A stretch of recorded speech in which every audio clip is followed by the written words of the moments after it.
ہم ادب کو عام طور سے یہ سمجھتے ہیں کسی کی عزت کرنا، بزرگوں کی، اساتذہ کی، اللہ والوں کی، بزرگوں کا احترام اور ان کی تعظیم و تکریم، اس کو ہم سمجھتے ہیں کہ یہ ادب ہے۔ بے شک یہ ادب ہے، مگر یہ کل ادب نہیں ہے۔ یہ ادب کے معنی کا ایک جز ہے، ایک ٹکڑا ہے کہ یہ بھی ادب ہے۔ ادب اپنے دوست احباب کے ساتھ میں بھی ادب ہے، بڑوں کے ساتھ ادب ہے، چھوٹوں کے ساتھ ادب ہے، اور حتیٰ کہ جانوروں کے ساتھ برتاؤ میں بھی ادب ہے۔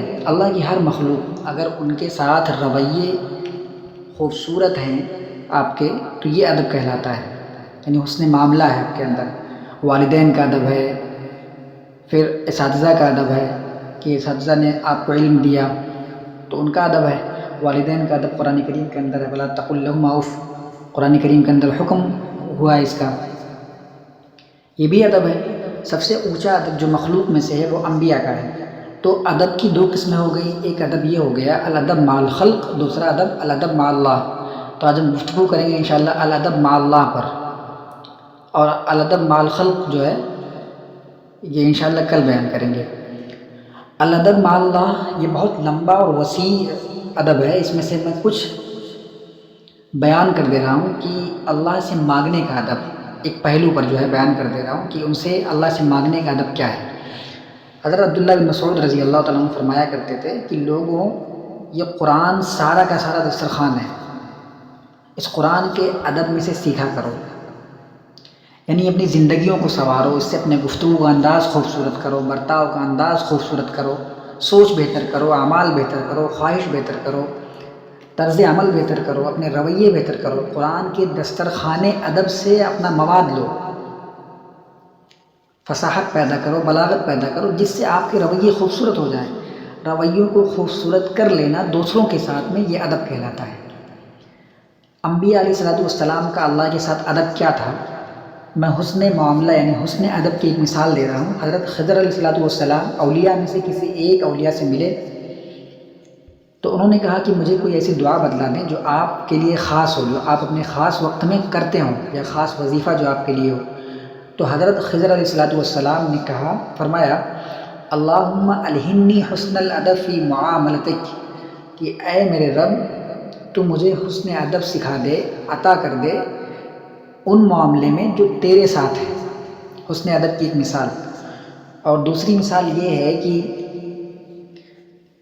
قرآن کریم سے میں دے رہا ہوں، قرآن کریم کے اندر ہے حضرت ایوب علیہ السلام کے بارے میں سب جانتے ہیں کہ انہوں نے کتنے عرصے جو ہے بیماری میں گزارا۔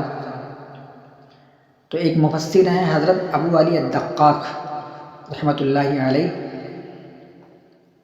تو حضرت ایوب علیہ السلام کے جسم کے انگ انگ سے جب ٹھیسیں اٹھنے لگی تھیں، درد کی جو ہے تکلیف شدت بڑھنے لگی، اس وقت آپ نے دعا کری کہ ربی انی مسنی الضر وانت ارحم الراحمین، یعنی انہوں نے یہ نہیں کہا باری تعالیٰ تو مجھ پر رحم کر، مسنی الضر اس بیماری نے مجھے چھو لیا ہے۔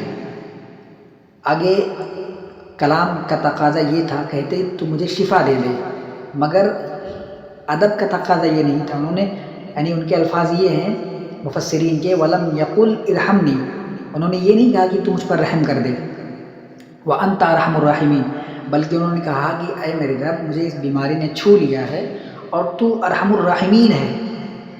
یہ کمال ادب ہے کہ بندہ اتنا پیکر ادب ہو جاتا ہے کہ بندے کو یہ لگتا ہے کہ میں اللہ سے کیسے مانگوں، کہیں اللہ یہ نہ کہے تو بھی اسی مزدور کی طرح ہے جو اجرت مانگنے آ گیا۔ اسی لیے دنیا کے اندر ایسا نہیں کہ نہیں مانگ سکتے، میں ادب کی بات کر رہا ہوں۔ اسی لیے ایسے بھی اولیاء جو دنیا میں صرف اور صرف مانگا نہیں کرتے تھے، بلکہ مانگنے کے وقت اللہ کو یاد کر لیا کرتے تھے۔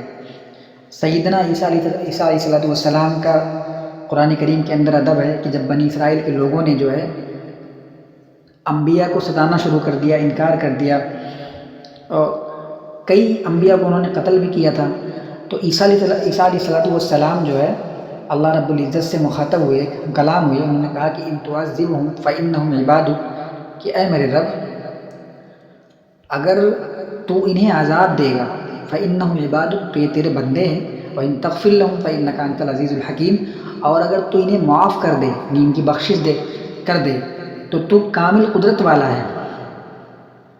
آگے کچھ عرض نہیں کیا، کہ یہ معاف کر دے عذاب دے دے، دونوں میں سے کوئی بات نہیں کی۔ کسی کے لیے آپ بد دعا کریں اور کسی انسان کے لیے بد دعا کریں، کسی کے لیے دعا کریں تو ایک لفظ ہوتا ہے کہ آپ اس چیز کو پرٹیکولر کہتے ہیں کہ اللہ مجھے یہ عطا کر دے، اللہ مجھے وہ عطا کر دے، اس کو اس بیماری سے نجات دے دے۔ ایسا کچھ نہیں کہا انہوں نے۔ عذاب کی بات ہوئی تو فرمایا تیرے بندے ہیں، ان تعذبہم فإنہم عبادک۔ عذاب کی بات ہوئی، تیرے بندے ہیں، اور مالک کو بندے پر رحم آتا ہے۔ یہ بات آپ سمجھتے ہیں۔ اور اگر تو معاف کرنا چاہے تو تو بڑا کامل قدرت والا ہے۔ جب معافی کی بات آئی تو عظمت بیان کر دی، اور جب عذاب کی بات آئی تھی تو یہ کہا کہ یہ تیرے بندے ہیں۔ سمجھنے کا آپ جو ہے سمجھیے اس بات کو۔ تو کہنے کا خلاصہ کلام یہ ہے، جو ادب ہوتا ہے اس سے جو ہے بندے کا لسان قلب بدل جاتا ہے، پھر بندے کا حال بدل جاتا ہے۔ سورہ مائدہ کے اندر ہے عیسیٰ علیہ السلام کے بارے میں کہ جب قیامت برپا ہوگی تو عیسیٰ علیہ السلام اپنے حواریوں کے ساتھ کھڑے ہوں گے، تو اللہ رب العزت عیسیٰ علیہ السلام سے پوچھے گا کہ اے عیسیٰ، کیا تو نے کہا تھا کہ تو لوگوں سے کہ تجھے لوگ معبود کہیں، اور تمہاری والدہ کو جو ہے یہ لوگ جو ہے معبود بنا لیے؟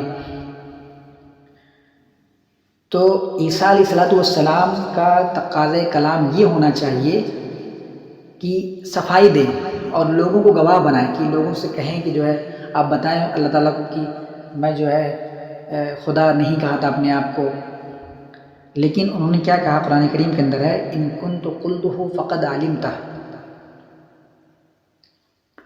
یعنی اگر میں نے کچھ ایسا کہا ہوتا تو عالم ہے، بہت زیادہ جاننے والا ہے، اپنی صفائی نہیں دی۔ یعنی کسی انسان کے اوپر آپ بلیم کریں، اور یہ باتیں اللہ کے جو سوال ہیں قیامت کے دن جو قیامت بپا ہونے والی ہے اس میں یہ سوالات کا تذکرہ اس لیے ہے کہ وہ حواریوں کو بتلانا چاہتے ہیں کہ عیسیٰ علیہ السلام کا جواب سنو تم، کہ عیسیٰ علیہ السلام ایسا نہیں کہہ سکتے۔